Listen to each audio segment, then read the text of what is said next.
They were their parents' whole world, little angels and sweet babies. 19 children mourned tonight by a community. Hello and good evening, everyone. I'm Steve Eager. It's 9 o'clock. The names and faces of those young victims and their two teachers were shared by their grieving loved ones in the hours after an 18-year-old murdered them at school.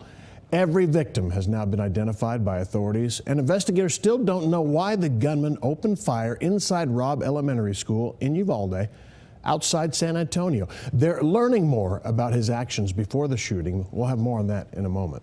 First, though, Governor Abbott was among the mourners. Law enforcement, state, and local leaders who attended a prayer vigil for the 21 shooting victims tonight. Hundreds of people gathered at the Uvalde County Fairplex Arena, their faces sullen and sad. There were tears and hugs as families mourned together. Fox 4's Alex Boyer begins our coverage tonight. He is live in Uvalde. Alex. Yeah, Steve, a very sad situation. You know, it was standing room only inside of this venue earlier tonight. Emotions understandably raw as the community came together to remember those 21 victims who were killed while simply sitting inside of a classroom.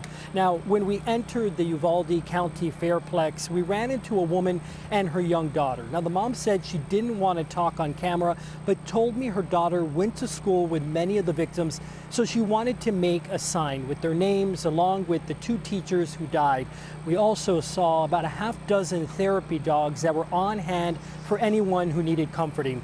You know, as we got further inside of the ring, we saw hundreds of people sitting in the stands. Again, it was standing room only, trying to support one another. Instead of sitting on stage with the rest of the officials, we saw Governor Abbott and Senator Ted Cruz. They chose to sit with the residents in those stands. Now, as the service began, people began to wipe away their tears. Pastors from different local churches tried to offer words of hope to this small-knit community.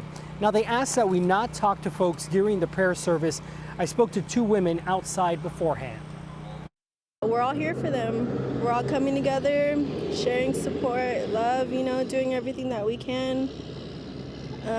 You know, there's not much that we could say to the ones that have been, you know, personally affected by it, but just to show them that we're here and we hear them and, you know, they're not alone. Most everyone here is alumni. I'm alumni from Uvalde High School, so I graduated in 2019, so literally even my grandparents went to school in Uvalde. For right now, I think politics needs to be put aside, you know, because instead of talking about the victims, you know, or the town or what happened here, we're talking about politics. Like, I understand, you know, things have to change, enough is enough, right? But the town, we need to mourn. Every time we open our phones, it's just Uvalde. This is all over the news. We can't get an escape right now. And I just want to let all the families know, you know, I'm here for y'all. This is my way of supporting y'all. And Raven Vasquez, who you just heard from, says she doesn't want this shooting to define her small town. She says Uvalde is greater than this and that time will help heal these fresh wounds. Now, to get an idea of just how tight-knit this community is, among the 19 fourth graders who died after the gunman opened fire in their classroom were members of the same families. Two of the young girls who were lost were cousins, and family members of a little boy and girl who were in the class together referred to their kids as their niece and nephew.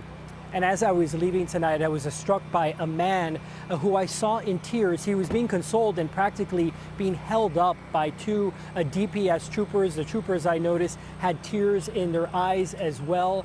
Afterwards, I asked one of them and found out that the man lost a loved one tonight. Steve, as you can imagine, his pain, like so many others here, unbearable.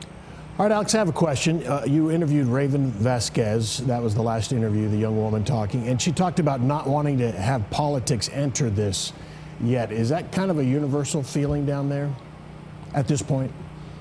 Absolutely. Yeah, absolutely, Steve. You know, I can tell you when we were inside of the venue tonight, people didn't want to talk, understandably so. They just really wanted to come together as a community. They wanted to hear what the pastors had to say, and there was a lot of emphasis tonight on prayer and God and leaning on one another for support.